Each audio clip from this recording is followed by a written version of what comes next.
আসসালামু আলাইকুম রহমতুল্লাহ। কেমন আছেন সবাই? এক ভাই বলছেন যে কওমিদের ব্যর্থতার কারণে কওমি তরুণরা জামাতের দিকে ঝুঁকতেছে। এই বিষয়টা নিয়ে অনেক কওমিয়ানদের মধ্যে ব্যাপক হতাশা যে জামাত রাজনীতিতে ভালো করতেছে, জামাত ইসলাম কায়েমের জন্য কাজ করতেছে, কিন্তু কওমিরা কিছুই করতে পারতেছে না।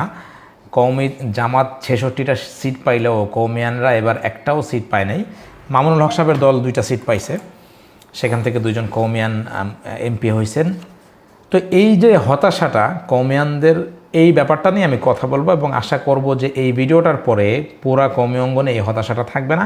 একই সাথে দেশের জনগণের কাছেও ক্লিয়ার হবে যে কওমি শিক্ষা ব্যবস্থা বা কওমি আলেম সমাজ আমাদের দেশের তারা কি সফল নাকি ব্যর্থ, এবং তাদের সফলতা ব্যর্থতা কি মিটারে মাপা উচিত সেটা নিয়ে কথা বলবো। আর এই পর্যন্ত যারা দেখছেন তাদেরকে বলবো যে ভিডিওটা শেয়ার করবেন, কারণ এই ভিডিওটা শেয়ারের মাধ্যমে আমি মনে করি দেশবাসীর মধ্যে একটা হচ্ছে যে স্বস্তি বা একটা প্রোপাগান্ডা থেকে দেশবাসী বাঁচতে পারবে।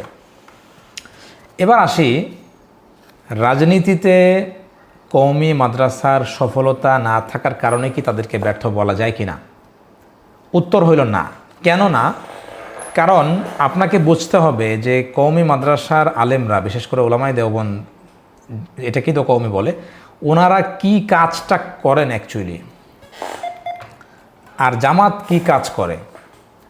ওনাদের কাজ হইল 1857 সিপাহী বিপ্লবে এই অঞ্চলের মানুষ ব্যর্থ হওয়ার পরে দেওবন্দ মাদ্রাসা শুরু হয়েছে, এবং সেটার মাধ্যমে কিন্তু আমাদের দেশের মুসলমানদের ইসলাম শেখানোর যে দায়িত্বটা, একজন মুসলমানের কি কাজ হওয়া উচিত, একজন মুসলমান কেমন হবে, কোরআনের সহি তালিম কি, এইটা কিন্তু জীবনের লক্ষ্য উদ্দেশ্য হিসেবে বেছে নিয়েছেন কওমি আলেমরা।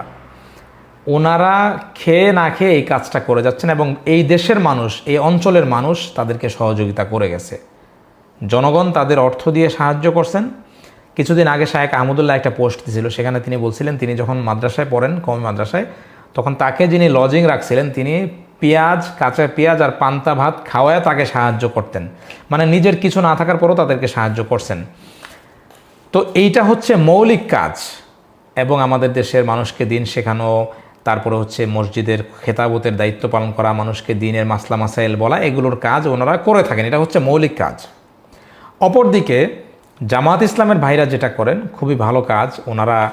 ওনাদের একটা ফান্ডিং আছেন, ওনারা নিজেদের পকেট থেকে এয়ানত বলে এটাকে, মাসিক একটা চাঁদা ওনাদের যে রাজনৈতিক কাজ, যেটাকে ওনারা দিন কায়েমের মিশন বলে মনে করেন, ভালো নিয়তেই করেন, ওখানে ওনারা টাকা দেন, এবং ওনাদের টাকা থেকে ফুল টাইম যারা রাজনীতি করে, যেমন শফিকুর রহমানের মতো যারা আছেন, তাদেরকে ওনারা বেতন দেন, এবং আরও এরকম যারা আছেন, তো তাদের নিজস্ব আইনজীবী আছে।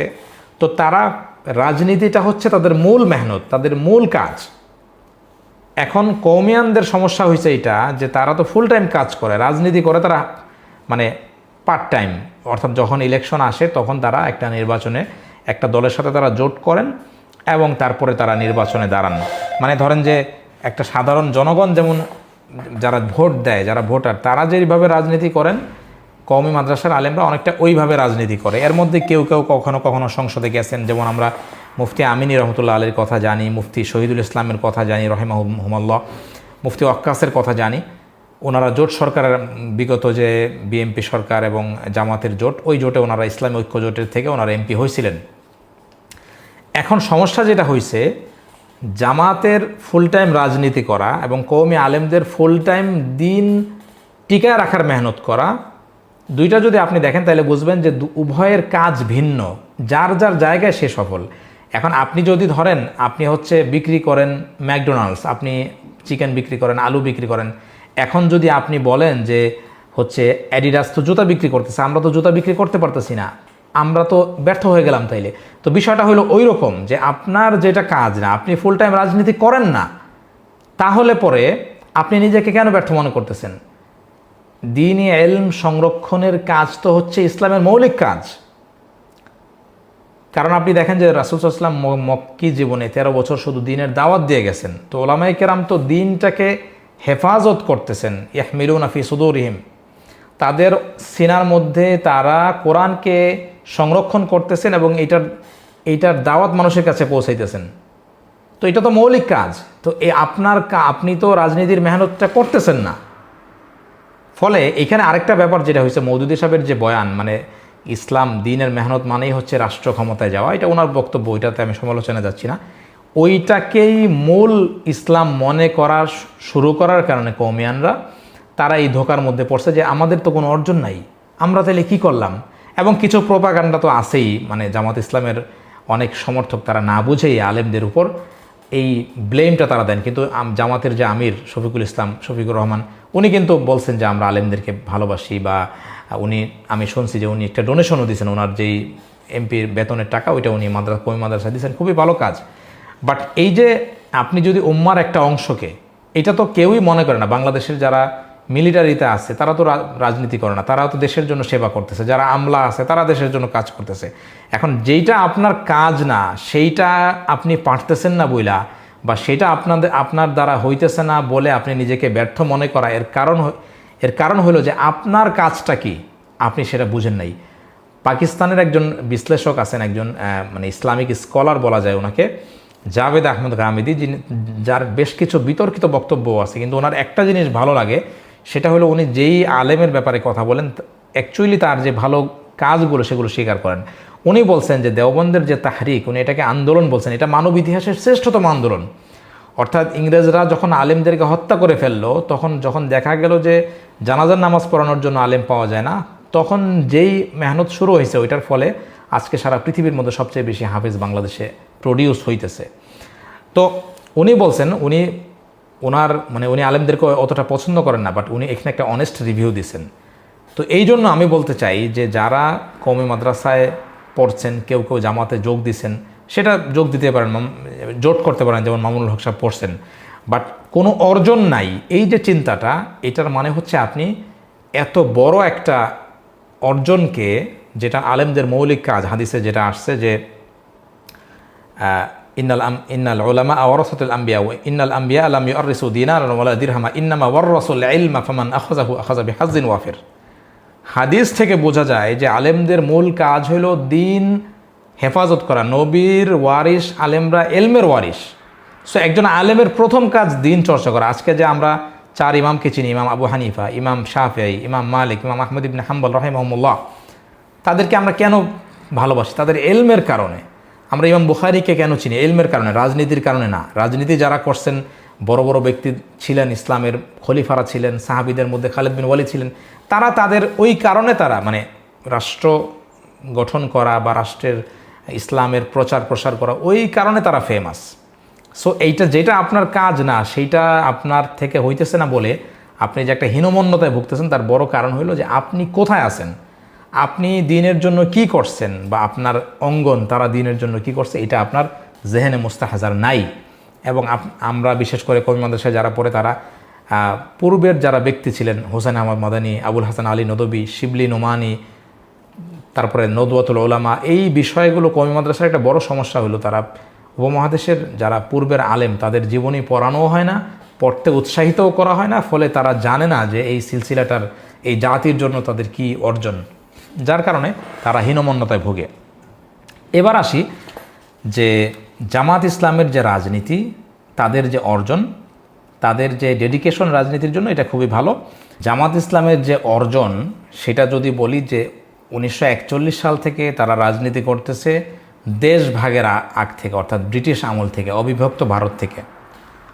বাট আজ পর্যন্ত তাদের মানে সর্বোচ্চ সাফল্য হচ্ছে তারা 66টা সিট পাইছে, যদিও তারা মনে করতেছিল, বা অনেকে মনে করতেছিল যে এবার তারা ক্ষমতায় আসবে, বাট এই পর্যন্ত এটা তাদের সর্বোচ্চ সাফল্য। তবে আমি ব্যক্তিগতভাবে মনে করি যে 1971-এ জামাতের যে একটা ভিন্ন ডিসিশন, যেই ডিসিশনটা বাংলাদেশের যিনি আমির ছিলেন, তিনি হচ্ছেন যে গোলাম আজম, ওনার ডিসিশনেই মূলত পাকিস্তানের পক্ষে বাংলাদেশ, মানে পাকিস্তান মিলিটারির পক্ষে অবস্থান নিয়েছিল, যেটা মওদুদী সাহেবের কোনো আদেশ ছিল না। উনি ছেড়ে দিয়েছিলেন যে ভাই তোমরা তোমাদের মতো করে ডিসিশন নাও।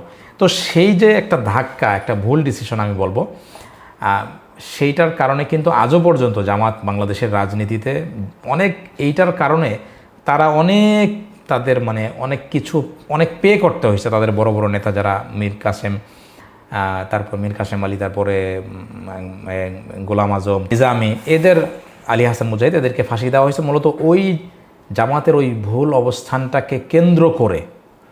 এটা নিয়ে বিতর্ক আছে যে এই সিদ্ধান্ত দলগতভাবে জামাতের এই ভুল অবস্থানের কারণে হাসিনার জন্য সহজ হয়েছে হচ্ছে ওনাদেরকে ফাঁসি দেওয়া, যেটা আমরা জানি যে শাহবাগ এই রায়কে প্রভাবিত করছে। বাট ওই যে দলের একটা অবস্থান ছিল যার জন্য সহজে এদেরকে মানে জুলুম করা, এদেরকে হত্যা করাটা হাসিনার জন্য সহজ হয়েছে।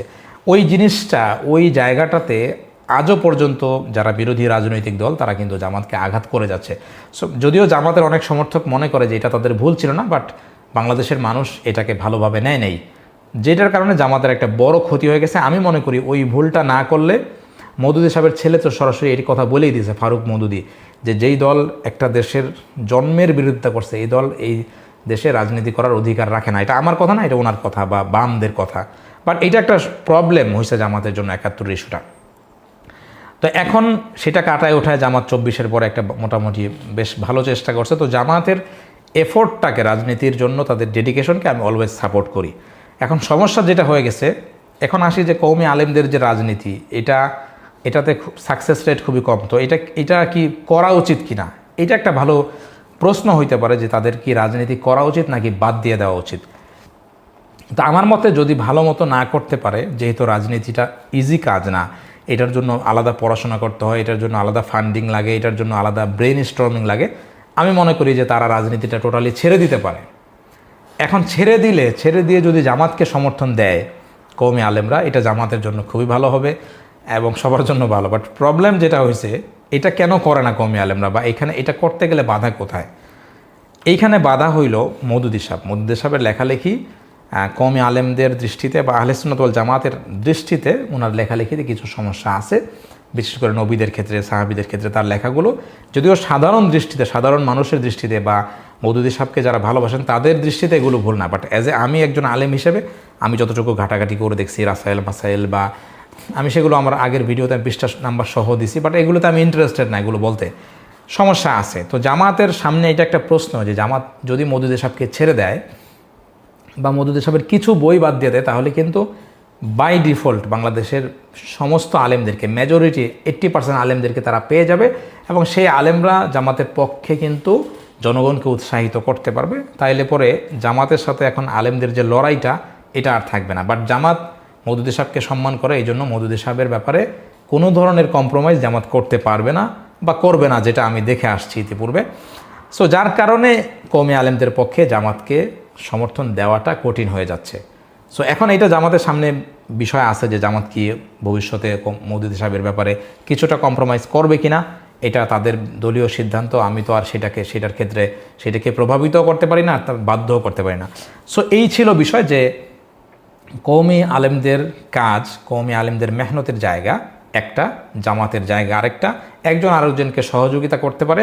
বাট আমি মনে করি না যে কওমি আলেমদের এই প্রশ্ন তোলা উচিত যে জামাত কেন মাদ্রাসা করে না, কেন আলেম বানায় না, এই প্রশ্নটা কওমি আলেমদের করা উচিত না। একই সাথে যারা কওমি আলেম আছেন ইয়াং, যারা উপলব্ধি করতে পারতেছেন না যে অ্যাকচুয়ালি কওমি আলেমরা পৃথিবীতে কি করছে, যেটা আমি পৃথিবী ঘুরে দেখতেছি যে আমাদের উপমহাদেশীয় আলেমদের যে মানুষকে ইসলাম শেখানোর ক্ষেত্রে তাদের যে কোরবানি বা তাদের যে ইখলাস, তাদের যে একাগ্রতা, এটা অ্যাডমায়ার করা উচিত, এটাকে প্রশংসা করা উচিত সবারই। সো এইটার একজন আলেমের বা একটা আলেম সমাজের যেটা মৌলিক দায়িত্ব, আমি মনে করি বর্তমান পৃথিবীতে অল্প বেতনে বা সুযোগ সুবিধা ছাড়াই কওমি আলেমরা যেটা করে যাচ্ছেন, এটা অবশ্যই অনেক ভালো কিছু এবং এর আজর তারা আল্লাহর পক্ষ থেকে পাবেন। সো ওই মূল কাজটাকে বাদ দিয়ে সরাসরি রাজনীতিতে না জড়ায়, রাজনৈতিক সাফল্য না পাওয়ার কারণে এটাকে ছোট করে দেখা উচিত না। আশা করি আমি আপনাদেরকে কিছু হইলেও বুঝাইতে পারছি। যারা এতক্ষণ ধৈর্য ধরে আমার এই অগোছালো কথা শুনলেন তাদের প্রতি অসংখ্য কৃতজ্ঞতা। আমি আবারও বলছি, নর্মালি আমি ভিডিওতে শেয়ার চাই না, বাট আমি আশা করব আপনারা ভিডিওটা সর্বোচ্চ শেয়ার করবেন, যাতে করে মুসলমানদের মধ্যে দ্বন্দ্ব এবং পরস্পর কাদা ছোড়াছড়ি, ভুল বোঝাবুঝিগুলো কমে। আল্লাহ হাফিজ।